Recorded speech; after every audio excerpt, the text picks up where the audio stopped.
Hola, ¿qué tal? Muy buenas y bienvenidos a este nuevo vídeo. Con una línea en nuestro documento de Word podemos separar visualmente nuestro texto o crear una línea de forma de firma.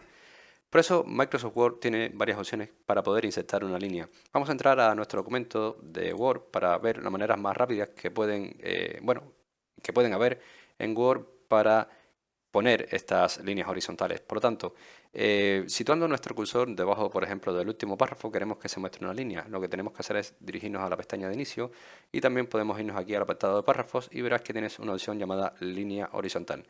Aquí hemos creado ya una línea horizontal que nos está dividiendo el primer párrafo del segundo, pero también existe la opción de crear estas líneas horizontales con las formas. Podemos ir a la pestaña de insertar, nos vamos a la pestaña de formas y aquí tenemos un apartado llamado líneas. Elegimos la primera y lo que haremos es seleccionar esta línea, la cual podemos poner debajo del párrafo o debajo de la misma línea o oración que tengamos en nuestro documento.